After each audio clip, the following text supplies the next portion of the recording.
Hello, I am Bradley on a budget. Welcome to the Frugal Freak Podcast. So, I am going to do something a little different today. Is this even recording? Oh my god, it is. Oh my god, what a fucking mess. So, I don't really have time to do a full podcast episode this week, but I still wanted to, of course, make a video for you guys, and I just randomly came across this video of like older folks talking about their financial regrets. I've never done a reaction video on my page here before, but I figured maybe today we could just try something new and we could react to this video together.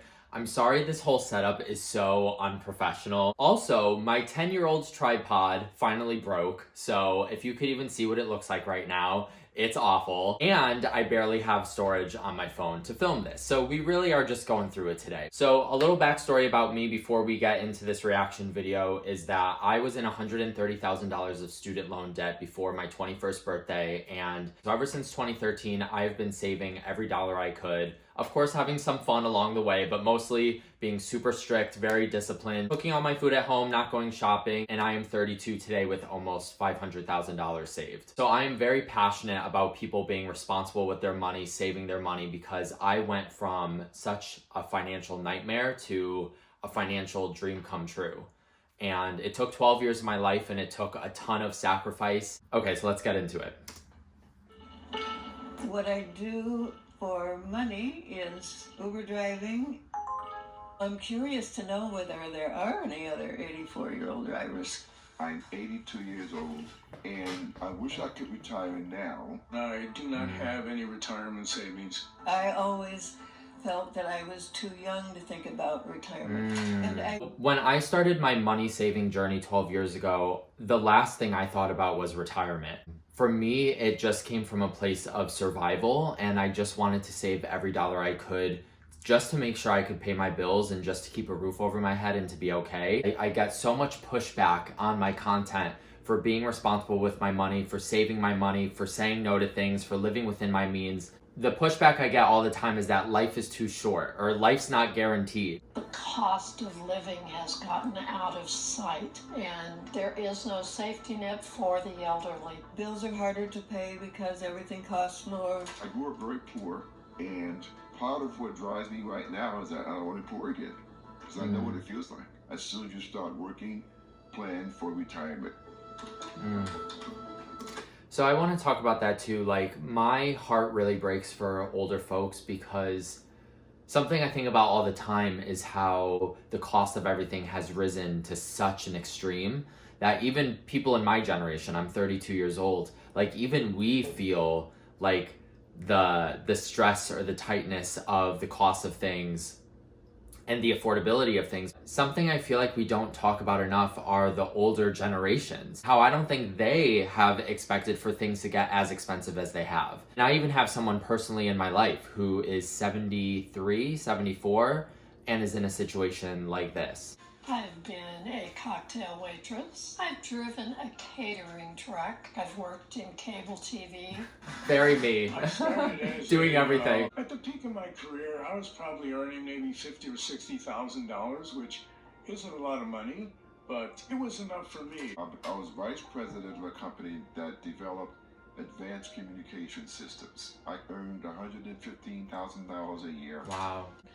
I made $100,000 Wow. per year.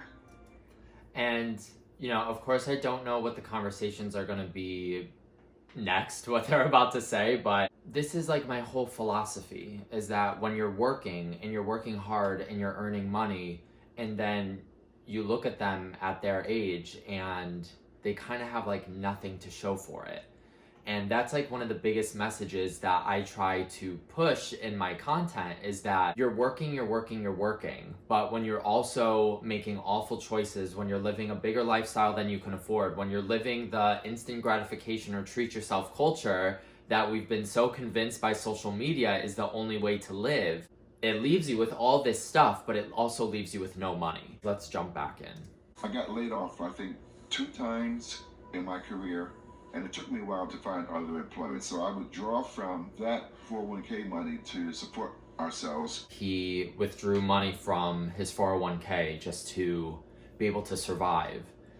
And see, I guess that is still where I'm coming from, is like when you don't prepare ahead, when you're not serious about money, when you don't save your money or make good choices, it then leads you having to do drastic things to survive, like draining his 401k. You know, this isn't me sitting here saying it's easy to save money. I understand there's circumstances where it's not easy to save money, but this was the mentality I was in when I was in my early 20s, drowning in 6 figures of student loan debt, making $12 to $13 an hour with my college degree in pastry arts.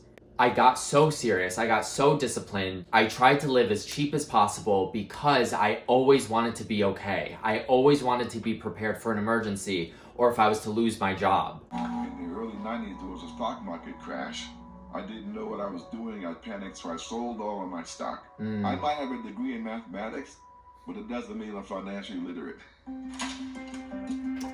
And so he was saying that there was a big crash in the stock market in the 90s, and he basically sold all of it in a panic, and which is what people tend to do when historically the stock market always recovers, and then it always does so much better than previous years. It kind of makes you think, because he sold his stock in the 90s, to imagine the value it would be today if he just held on to it. I mean, I'm not one to talk because I don't have money invested yet. It is something I know I need to do. I've just been so focused on like saving all my money and hoarding my money. Haven't felt emotionally ready to invest, but now I feel like I am. I lost all the equity in my house, and it took quite a while for it to come back up. Getting in debt from traveling has set me back. Currently, I'm in debt for I think about $16,000, which for me is a lot. In terms of I want to speak on that. So he said he's in debt for about $16,000 from traveling. You know, there's such a big conversation in social media today. I don't know if you guys have ever seen the trend where it's like, money comes and goes, but you'll never be 20-something traveling to Greece again. And I just feel like social media pushes this narrative of like, spend your money when you're young, because you only can enjoy life and you can only enjoy money when you're young. Now here's a story right here where this guy traveled when he was younger, and now it sounds like he has regret to some extent because now he's older, can't work as much as he can, and is in $16,000 of debt for it. So my mindset from what I went through with my student loan debt in my 20s was, I would rather make the sacrifices now. I would rather say no now. I'd rather save all the money I can now to lead to the life where I can do whatever I want. I can go travel whenever I want to. I love the quote that says, say no now so you could say yes later. I feel like with social media and instant gratification and so many people that only see money as a thing to spend and to get stuff, so many people don't live in that mindset. And then they get older and they had no plan. They didn't care about their future. They only cared about living in the moment and blowing through their money or eating their money away, and now time has gone by and they have nothing. And they've worked for how many years and they have nothing to show for it. So I know how to be able to live frugally, but still nutritiously. Buy a lot of meat. Yay! It makes me feel as though in spite of all of my education and all of the money that I made when I was a younger person, that in the end, I'm a failure. That's what it makes me feel. It's because I hear this all the time.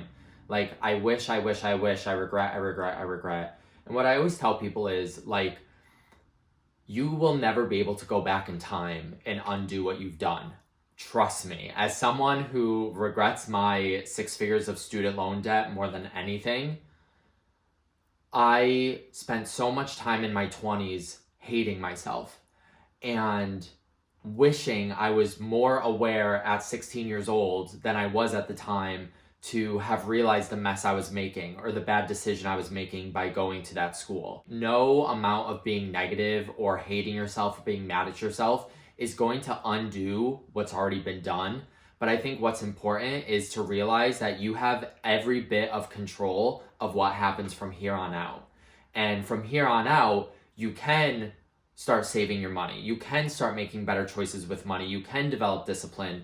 You now have the mindset and the awareness to try to turn your situation around. I know it's so easy for him to probably say he feels like a failure, or for a lot of us to feel like we feel like failures based on where we are with our finances. You're doing nothing good for yourself, and you're just wasting your own time and energy being hard on yourself. Social Security is not enough for my lifestyle. So I started driving for Uber in 2016. Kind of just want to go back on the part where she says Social Security is not enough for her lifestyle. I don't know what she's defining by it's not enough for her lifestyle. A lot of people's lifestyle or living without their means is what puts them in a bad financial situation where they're not left with money to save at the end of the month. Or money feels very tight because they're living beyond what they can afford. So I don't know, that just kind of makes me wonder when she says Social Security is not enough for her lifestyle, could she look at how she's living and maybe cut some things out where maybe having to do Uber at her age wouldn't necessarily be something she has to do? I try to make at least $250 a week. I just wish I had enough passive income that I could do whatever I wanted without trading hours for dollars. Older people are more invisible, are not taken seriously. As an older woman, I can tell that it's easier for people to try to ignore me. A lot of us do feel good enough to keep working, but there are no jobs for us. I think at 80 plus years old, it is impossible to find a job. That's why I like videos like this. I don't know why I'm getting emotional, but I'm always such an emotional person. But I do feel like older people are forgotten. And I don't know if it's like my birthday's right around the corner and I actually have a really fun trip planned. Wait for all the content. You guys are not going to believe what I'm doing. But it's like, I guess even, I know you guys are going to hate me for saying this, but even like I'm about to turn 33, and even maybe it's because I'm a gay man and the gay community is very, very hyper fixated on youth and age and all of that like I feel like even it's starting to feel a little different for me. Of course, I don't want to be comparing myself to people in their 80s, but it does make me sad. And you have to think of like these older folks who don't have money for multiple different reasons why they may not have money. And now they're trying to survive and they still have to work. And it's like they've been pushed out by society, or workplaces don't see them as valuable. So they need the money and then they don't get the job. This video is just such a wake-up call that people do need to take money seriously, that a paycheck is not just something to blow through. As much as all these older folks are so cute and they're so nice, at the same time, you don't want this to be you. You don't want this to be your life. You don't want this to be your circumstances, and they're telling you that. One day you're going to be old, and you should begin to plan for that now. Looking back, one of the worst decisions I made was not going to college, not advancing my education. Well. It's funny that her biggest regret is not going to college, and my biggest regret in my whole life is going to college. But at least, and you know, I feel like college isn't the problem, it's the affordability that's the problem. And it's that, why do we need to have colleges that are $40,000, $50,000, $60,000, $70,000 a year? I do think a college education is important, but what I think is more important is getting the most affordable college education, because there are avenues to go down, like scholarships, going to college in-state, going to community college, a trade school, any of those things. Kind of wish I would have known about the thing if you just save like $25 a month, or with compound interest, like starting at age 25, that you'll be a millionaire by some 65 or 70 or something. I regret not having appreciated the value and then hired, I guess is the word, or engaged a financial planner. It says older Americans are working at the highest rate in decades. Nearly 550,000 people aged 80 and older are still in the workforce. I just thought this was a good video to react to because, again, I get so much pushback from my frugal lifestyle, from loving to save my money. Even to this day, as a oh my God, I almost said 33. I'm not 33 yet. But even to this day, as a still 32-year-old, it's like, I don't even think about the mindset of retirement, because in my 20s and what I was going through financially, I never thought I would even be financially stable, let alone to plan for retirement. But I do just continue to save very aggressively and live very disciplined and make good choices because there's just nothing wrong with being financially stable. I don't know why there's like such this pushback where I try to get people to change their mindset and change their spending habits and to realize that saving your money is such a good thing. The one thing that I don't like about this conversation is that everyone thinks it's always so important to be saving your money to enjoy for your retirement, or that money, because I get those comments all the time too. Well, what's the point of saving all your money if you're only going to enjoy it when you're older? I always told myself, if you save all your money now, if you say no to things, if you develop discipline, if you have a plan, if you stay focused, if you work your butt off, like, you can get to a point where it can get better. It wasn't guaranteed, but I knew I had the chance. I think people need to change their mindset around saving money is only for something to enjoy when you're older. Because I was miserable in my 20s, drowning in 6 figures of debt, making $25,000 a year. And I would still be miserable in my 30s had I done nothing about it, had I not gotten serious, had I not saved every dollar I could. And that's what I don't get. I feel like we need to change the narrative that being responsible with your money and saving your money, it's not just something to be prepared for retirement or to enjoy for retirement. It is to provide you peace of mind for your life. It's to provide you freedom in options and knowing you could pay your bills and not losing sleep over money like I used to. I think that's it. I also have to get ready for work. What a mess. I have so much going on. I'm sorry for the very unprofessional setup. I wanted to do my best to try to get a video to you guys this week, and when this video popped up on my YouTube page, I was like, maybe I should just react to this. So, something a little different, right? All right, I love you guys so much. Save your money. Stop being stupid. And, all right, that's it. I love you guys. Bye.